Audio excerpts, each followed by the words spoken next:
Okay, class 10 construction complete हुआ। अब geometry का ऑलमोस्ट लास्ट चैप्टर है सर्कल। मेंसुरेशन अभी भी कुछ स्कूल्स में कंफर्म नहीं बताया कि चैप्टर स्किप हुआ है या नहीं हुआ, तो हम लोग सर्कल के बाद पहले पूरा रिविजन करेंगे, उसके बाद 2-3 हफ्ते बाद हम लोग मेंसुरेशन स्टार्ट करेंगे। तो अभी जो सर्कल है वो थोड़ा सा इजी चैप्टर है। अगर आप इसको अच्छे से पढ़ते हो, थियरम्स वगैरह अच्छे से याद रखते हो तो बहुत इजी चैप्टर है। एंड इसका वेटेज सबसे ज्यादा, इसलिए इसमें से एक प्रैक्टिस सेट स्किप किया 3.5, बाकी सारे के सारे हैं।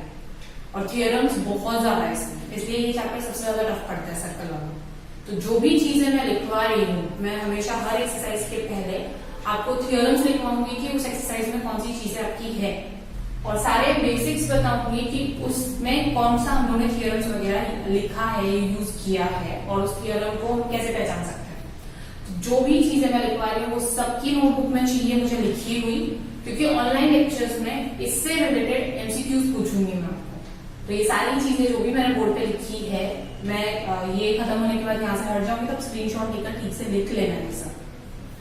तो सर्कल का main chapter practice set 3.1 start करने से पहले कुछ चीजें जो आपको एमसीक्यू वगैरह में पूछ सकते हैं, आप लोगों ने 9th में पढ़ी थी, तो वो सब देख लेते हैं।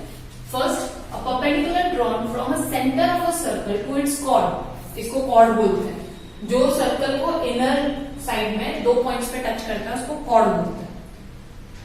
ये रेडियस होता है, रेडियस हाफ सेंटर से जाकर यहाँ तक टच करता है। डायामीटर जो है वो सबसे बड़ा कॉर्ड ही है। जो डायामीटर होता है, जैसे ये सर्कल है आपका, तो ये जो आपका डायामीटर है वो लॉन्गेस्ट कॉर्ड, क्योंकि ये भी सर्कल को 2 पॉइंट पे टच कर रहा है, तो diameter is also a cord, और सबसे लॉन्गेस्ट कॉर्ड जो है वो डायामीटर है। तो अभी इसमें क्या था कि अ perpendicular drawn from a centre of this circle, ये सेंटर है सर्कल का, अब कॉर्ड तक अगर आप एक परपेंडिकुलर ड्रॉ करते हो, परपेंडिकुलर मतलब स्ट्रेट लाइन, OM को हम रेडियस नहीं बोल सकते, OM सिर्फ एक सेगमेंट है, तो its chord bisects the chord, circle on its chord को 2 में बाइसेक्ट करती है। मतलब ये जो AB है इसको हम कैसे लिख सकते हैं, AM equals to MB, chord है हमारा AB, और OM परपेंडिकुलर है कॉर्ड AB, तो हम लिख सकते हैं कि AM और MB दोनों इक्वल है। मतलब ये जो पॉइंट M है वो A और B को हाफ में डिवाइड करते हैं। उसी का कन्वर्स है, अगर आपका कोई सेगमेंट है जो सेंटर और कॉर्ड को ज्वाइन करता है, and the mid point of its chord is chord is perpendicular to the chord. इसका कन्वर्स क्यों है, क्योंकि हमको ये दिया है कि AM is equals to MB, your segment AM is equals to segment MB, then segment OM is perpendicular of chord MB AB, तो हम लोग ये लिख सकते हैं कि ये जो OMB है ये 90 डिग्री का एंगल बना है। यहाँ पर हमको दिया हुआ है कि कॉर्ड ऑलरेडी हाफ में डिवाइड है, सेंटर से कोई पॉइंट आ रहा है जो कॉर्ड के मिड पॉइंट को टच करता है, तो जो भी ये एंगल बनेगा OMB वो हो जाएगा 90 डिग्री का। ये 2 चीजें, ये फर्स्ट पार्ट है, ये सेकेंड उसका कन्वर्स है। अब थर्ड में, congruent chord of a circle are equidistance from the centre of the circle. अगर हम लोग 2 कॉर्ड ड्रॉ करते हो सर्कल में, कॉन्ग्रुएंट है तो AB और CD दोनों इक्वल है, सेंटर से दोनों का डिस्टेंस भी सेम होगा, मतलब OM is equal to ON। तो यहाँ पर कॉर्ड AB और कॉर्ड CD दोनों कॉन्ग्रुएंट है, और OM जो है वो परपेंडिकुलर है AB पर, और ON परपेंडिकुलर है CD पर। तो हम क्या लिख सकते हैं, OM is equal to ON, दोनों का जो डिस्टेंस है वो भी सेम होगा। अब उसका कन्वर्स मतलब आपको मेन चीज जो पूछी है, मतलब ये वाला हमको पूछा था कि OM is equal to ON, तो ये सीधा दिया है, और जो दिया रहता है वो हमको प्रूव करना पड़ता है। कन्वर्स मतलब उल्टा। तो यहाँ पर आपको दिया है कि OM is equal, OM is perpendicular on chord AB, ON perpendicular on chord CD, तो हम लिख सकते हैं कि कॉर्ड AB और कॉर्ड CD जो दोनों है वो कॉन्ग्रुएंट है। तो इन सब से क्या पता चला हमको कि अगर ये सर्कल है और ये कोई भी कॉर्ड है, ये सेंटर से आप कॉर्ड तक जो भी लाइन ड्रॉ कर रहे हो वो 90 डिग्री होती है, प्लस ये कॉर्ड को 2 इक्वल पार्ट में डिवाइड करता है, और अगर 2 कॉर्ड है और सेम है तो सेंटर से इन तक का जो डिस्टेंस होगा वो भी सेम होगा। उसके बाद कुछ इंपॉर्टेंट चीज है, for MCQ purpose, infinite of number of circle can be passed through one point. अगर कोई भी एक पॉइंट दिया है तो इससे बहुत सारे सर्कल पास हो सकते हैं। ये वाला सर्कल है, ये वाला सर्कल है, ये वाला सर्कल है, ऐसे बहुत सारे सर्कल्स बना सकते हैं जो एक पॉइंट से पास होते हैं। Infinite circle pass through two distinct point. दो अलग अलग पॉइंट्स दिए हुए हैं, ये दो अलग अलग पॉइंट दिए हुए, तो इनसे भी आपके बहुत सारे सर्कल पास हो सकते हैं। There is one and only one circle passing through three non-collinear points. अगर तीन non-collinear मतलब एक लाइन नहीं है, तो तीन अगर non-collinear points दिए हैं तो आपका सिर्फ एक ही सर्कल बनता है उससे। No circle can pass through three collinear points. Collinear मतलब एक ही लाइन में पॉइंट है, तो इन तीनों पॉइंट्स को कवर करते हुए कोई भी सर्कल नहीं है, बीच का कोई और पॉइंट तो छूट जाएगा। तो कोई भी सर्कल ऐसा नहीं है जो आपके तीन नॉन कोलिनियर पॉइंट्स को कवर करता है। ये वाला पॉइंट छूट गया, तो ये सब एमसीक्यू में पूछ सकते हैं। अगर आपके तीन नॉन कोलिनियर पॉइंट्स है तो एक सर्कल बन सकता है, एक ही सर्कल बनता है। और अगर आपका तीन कोलिनियर पॉइंट्स है, कोई भी सर्कल नहीं बनता है। तो यहां तक हम लोग ने जो अब तक 9th में किया था वो वाला पार्ट कंप्लीट किया है। हमने ये देखा कि कॉर्ड पर सेंटर से जो सेगमेंट बनता है वो परपेंडिकुलर होता है और वो कॉर्ड को हाफ हाफ पार्ट में डिवाइड करते हैं। फिर अगर दो कॉर्ड है वो इक्विडिस्टेंस है तो कॉन्ग्रुएंट भी होगी, और कॉन्ग्रुएंट है तो इक्विडिस्टेंस भी होगी, मतलब सेंटर से कॉर्ड तक का डिस्टेंस सेम होना है। फिर infinite number of circle can be drawn one point से और कैन बी पास्ड है, पी कर दिया है, passed through one point. Infinite circle pass through two distinct points. There is a one and only one circle. Non-collinear point से सिर्फ one circle और collinear point से तो एक ही circle। तो यहाँ तक उन्होंने 9th का रिविजन किया। अब 10th के दो थियरम्स हैं, दो और दो उनके कंट्रोल्स, मतलब 4 थियरम्स करने हैं। उसके बाद आपका प्रैक्टिस सेट स्टार्ट होगा। तो अभी हम लोग पढ़ेंगे 10th स्टैंडर्ड के अभी जो आपका प्रैक्टिस सेट है उससे रिलेटेड थियरम्स। पहले मैं थियरम्स 3.1 और 3.2 से जो सम्स रिलेटेड है उनके थियरम्स करा दूंगी, फिर उधर प्रैक्टिस सेट में करेंगे, क्योंकि 3.3 और 3.4 है ना थोड़ा सा टफ पड़ेगा। 3.1 3.2 इजी है, ज्यादा थियरम्स भी नहीं है उसमें, क्योंकि ये सिर्फ 4 थियरम है और उसमें से एक तो कन्वर्स ही है। तो पहले देखते हैं टैंजेंट थियरम। अब टैंजेंट क्या होता है वो तो हम लोगों ने कंस्ट्रक्शन में देखा है, हमने ड्रॉ भी किया है। ये अगर सर्कल है तो सर्कल के एक पॉइंट को टच करके जो लाइन ड्रॉ करते हैं बाहर उसको टैंजेंट बोलते हैं। तो अभी टैंजेंट थ्योरम क्या है? A tangent at any point of a circle is perpendicular to the radius at the point of contact. Point of contact मतलब जहां पर ये सर्कल और टैंजेंट टच होते हैं उसको बोलते हैं पॉइंट ऑफ कॉन्टैक्ट। तो यहाँ पर पॉइंट ऑफ कॉन्टैक्ट क्या है? P। टैंजेंट क्या है? L। थ्योरम क्या है? रेडियस जो होती है या फिर जो टैंजेंट होता है वो रेडियस पे परपेंडिकुलर है। तो हमारा ये जो लाइन L है ना, वो ये जो रेडियस है ना OP उस पर परपेंडिकुलर, मतलब यहाँ पर हम लोग ये वाला सिंबल डाल सकते हैं। OP जो आपका एंगल बनेगा OPL या जो भी नाम दोगे, सपोज यहाँ पर Q नाम दिया और यहाँ पर R नाम दिया, तो OPQ एंगल 90 डिग्री है, OPR एंगल भी 90 degree. A tangent at any point of a circle is perpendicular to the radius. Tangent perpendicular है radius पर at a point of contact. इस point पर, मतलब ये वाला एंगल पर। तो ये tangent theorem है, important है, क्योंकि अगर हमको ये 90 डिग्री मिल जाता है और रेडियस पता है तो हम बाकी की जो सपोज ये एक लाइन ड्रॉ की तो हम ये फाइंड कर सकते हैं।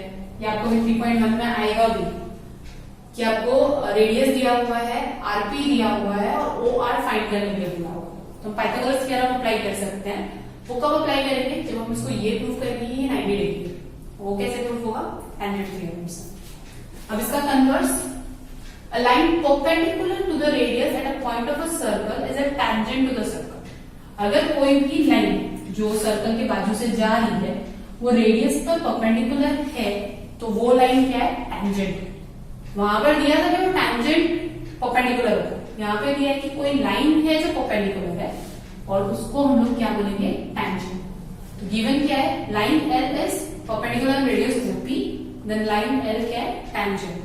प्रूफ करने के लिए आता है कभी कभी प्रूफ कि ये लाइन L जो है वो टैंजेंट है। कैसे प्रूव करोगे? एक तो पॉइंट ऑफ कांटेक्ट है एक सिंगल P और OP के ऊपर ये L जो है वो परपेंडिकुलर है, यहाँ पर 90 डिग्री का एंगल बना।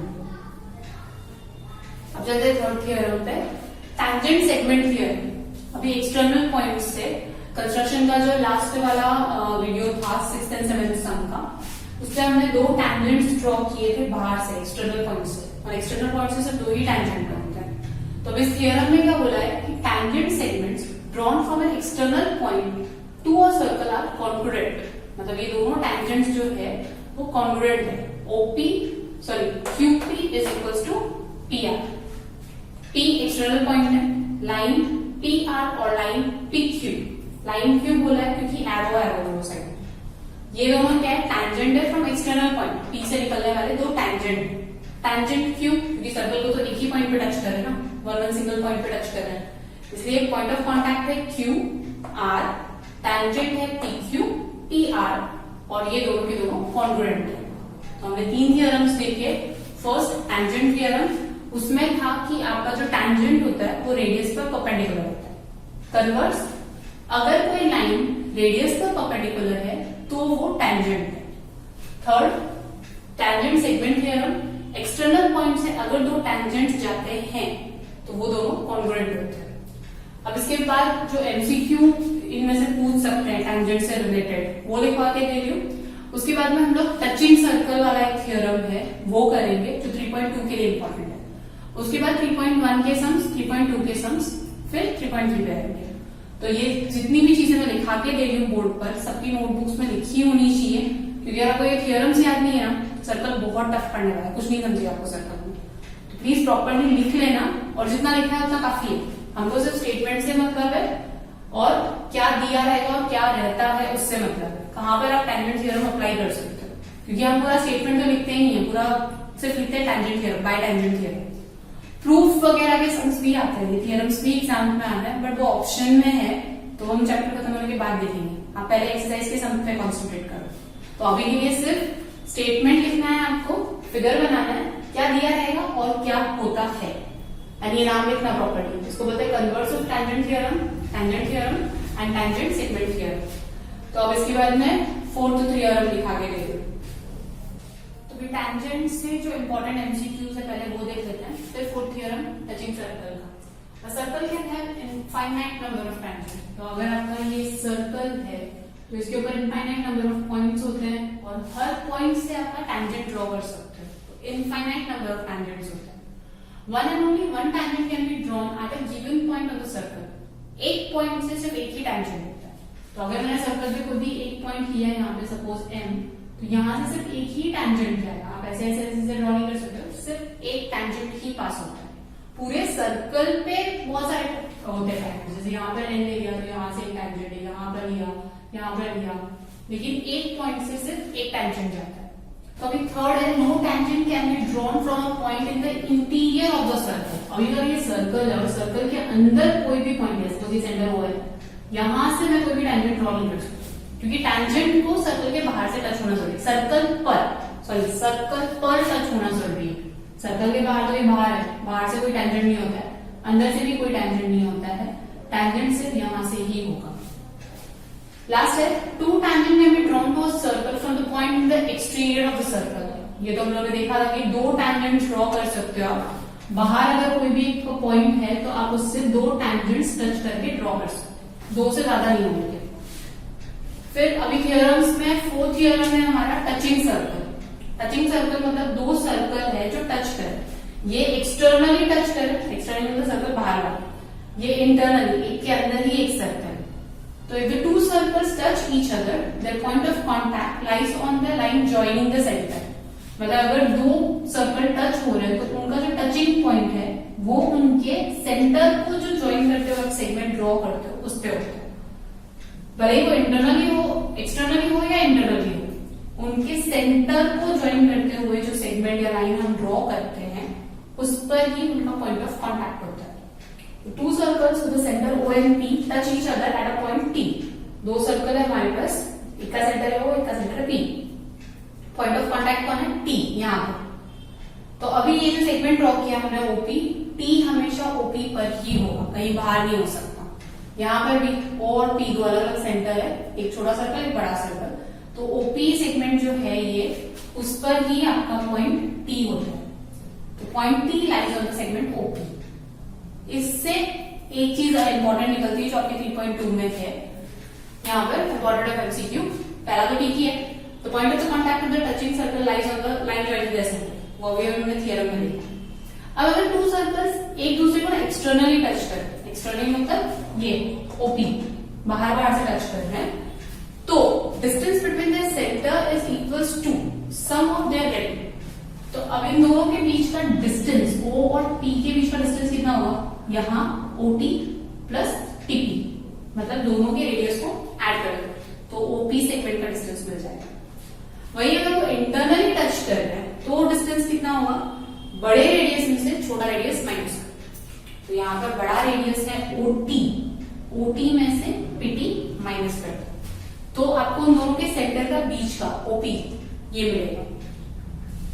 तो ये इंपॉर्टेंट है, ये चीज लिख लेना, 3.2 में भी पूछ रही है। एक्सटर्नली टच करें दोनों रेडियस को ऐड कर दो, इंटरनली टच करें बड़े रेडियस में से छोटा रेडियस माइनस कर दो। तो यहां तक हमारे 3.1 और 3.2 में के लिए जितनी भी इंपॉर्टेंट चीजें थी वो कंप्लीट हुई। जो प्रैक्टिस सेट है वो हम नेक्स्ट लेक्चर से स्टार्ट करेंगे। अब एक लास्ट चीज जो आप लोगों ने लिखी भी है की भी है, फिर भी बता देती हूँ। अगर ये सर्कल है तो हमारे पास होता है सेंटर, हमारे पास होती है रेडियस, हमारे पास होता है डायमीटर, PQ डायमीटर है, हमारे पास होता है कॉर्ड और टैंजेंट।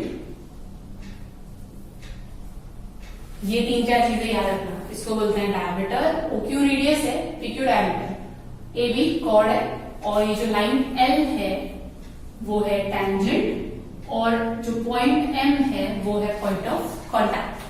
तो ये सारी चीजें अब तक हमने सीखी कि कॉर्ड किसको बोलते हैं, टैंजेंट किसको बोलते हैं, और ये पॉइंट ऑफ कॉन्टैक्ट वगैरह किसको बोलते हैं। तो यहाँ तक हम लोग लेक्चर स्टॉप करते हैं।